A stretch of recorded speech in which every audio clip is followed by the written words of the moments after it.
కైలాసనాథుడైనటువంటి సాక్షాత్ పరమశివునికి గొప్ప భక్తుడైనటువంటి మహాకవి దూర్జటి రచించినటువంటి శ్రీకాళహస్తీశ్వర శతకం నుంచి 21వ పద్యానికి సుస్వాగతం.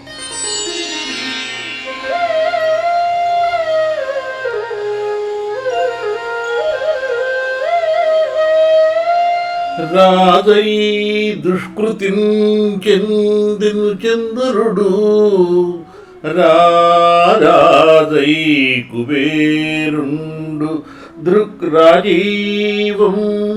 కాంచ దుఃఖము కురుక్ష్మాపాలుడు ఆ మాటనే యాజింగూలే సమస్త రాజబంధువులతో. ఆ రాజశబ్దంబు చీచి జన్మాంతరమునందు వల్లను సుమీ శ్రీకాళహస్తీశ్వరా.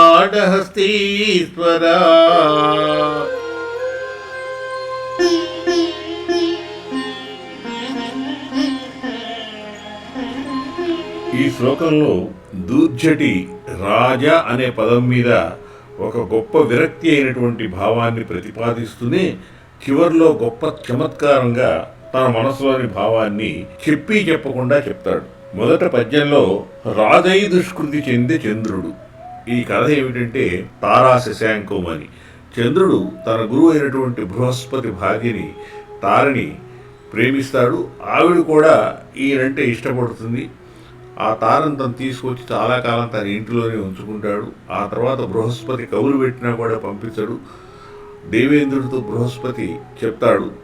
ఆ తర్వాత దేవతలకి చంద్రుడికి కూడాను చాలా యుద్ధం జరుగుతుంది.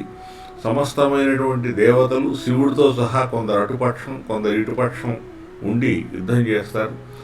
ఆఖరికి యుద్ధం ఎంతకాలానికి పరిసమాప్తం అవ్వదు. బ్రహ్మ వచ్చి రాజీ చేస్తాడు. ఆ సందర్భంలో మళ్ళీ తిరిగి తారని బృహస్పతికి ఇచ్చేస్తాడు.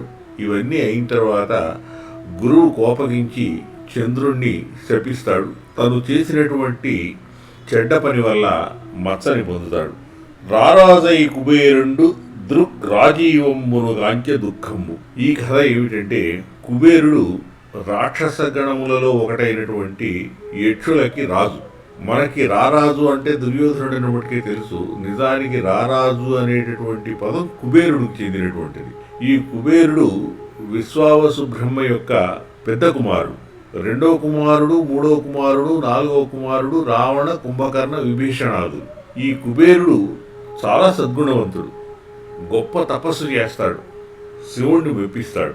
శివుడు పార్వతీదేవితో సహా ప్రత్యక్షమవుతాడు. వరాల్ని కూడా ప్రసాదిస్తాడు. ఉత్తరాధిపత్యం ఇస్తాడు. తనకి మిత్రుడుగా ఉండేటటువంటి వరాన్ని కూడా ఇస్తాడు. ఇలా ఇస్తున్నప్పుడు కుబేరుడు పక్కన ఉన్నటువంటి పార్వతీదేవిని చూస్తాడు. ఆవిడ మహాసుందరంగా ఉంటుంది. ఈ కుబేరుడు ఆ పార్వతీదేవిని చూసేటప్పుడు ఈ మహానుభావుడి పక్కన ఇంత అందమైనటువంటి ఈ తల్లి ఉన్నదే, ఈవిడి ఏమా అదృష్టము అనేటటువంటి ఒక రకమైనటువంటి అసూయాగ్రస్తమైనటువంటి చూపు చూస్తాడు ఆవిడ వంక. ఈవిడికి ఇంత వైభవం పట్టింది పరమశివుడు పక్కన ఇల్లాలుగా ఉండిపోయేటటువంటి వైభవం అని మనస్సులోనే ఒక రకమైనటువంటి అసూయని పొందుతాడు. అంటే మాలాంటి వాళ్ళకి ఇటువంటి వైభవం లేదు, ఈ తల్లి పొందింది అని. కానీ ఈయన ఆవిడ వంక నిశ్చలంగా అట్లా చూస్తూ ఉండిపోతాడు. పార్వతీదేవి కాస్త వేరు విధంగా అర్థం చేసుకుంటుంది. వీడేమిటి ఇలా అదే పనిగా నా వంక నిశ్చలంగా చూస్తున్నాడు, ఈ వక్ర దృష్టితో చూస్తున్నాడు అని చెప్పి ఆ కన్ను గుడ్డిదైపోవాలని చెప్పిస్తుంది. తర్వాత శివుడు సర్ది చెప్పి ఆ కన్ను గుడ్డిదైపోకుండా కాస్త మెల్లగాను కాస్త ఆ కన్ను ఎరుపు జీరలతో ఉండేటట్టుగా అనుగ్రహిస్తాడు. అందుకని యక్షులకి రాజు అయిన రారాజు అనేటటువంటి ఆ శబ్దాన్ని పొందినటువంటి కుబేరుడు కూడాను ఇంత తపస్సు చేసి శివుడికి గొప్ప భక్తుడై ఉండి వరాలు పొంది కూడాను ఆ కన్నులో ఎర్రటి ఎరుపు జీరలు వచ్చేటట్టుగాను కాస్త మెల్లకన్ను ఉండేటట్టుగాను అవకారాన్ని పొందుతాడు. మూడవ కథ కురుక్ష్మాపాలుడు ఆ మాటని యాజిన్ కూలిన్. యాజి అంటే యుద్ధము.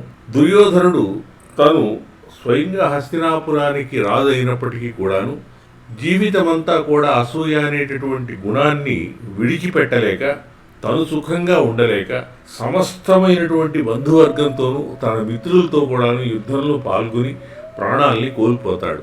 ఈ రాజు అని గొప్ప రాజు అనిపించుకున్నటువంటి ఈ చంద్రుడు మచ్చం తెచ్చుకున్నాడు. కుబేరుడు శరీరంలో ఒక అవయవానికి అవకరాన్ని తెచ్చుకున్నాడు.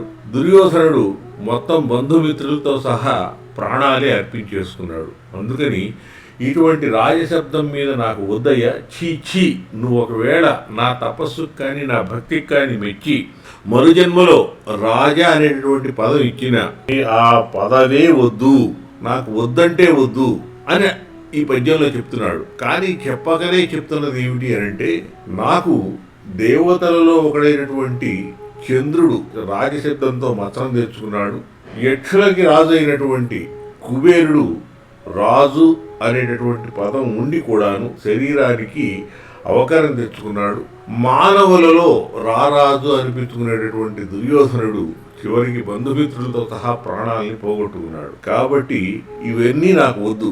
నాకు కావాల్సింది ఏమిటయ్యా అంటే, నీ యొక్క భక్తి సామ్రాజ్యంలో రాజత్వం, అక్కడ రాజపదం కావాలి. భక్తి సామ్రాజ్యానికి గనక రాజు గనక అయ్యేటట్టయితే అటువంటి రాజశబ్దానికి ఎప్పుడూ ఇంకా ఏ విధమైనటువంటి మచ్చ ఏర్పడదు, అవకరము ఏర్పడదు, నశించిపోయేటటువంటి గుణము ఉండదు.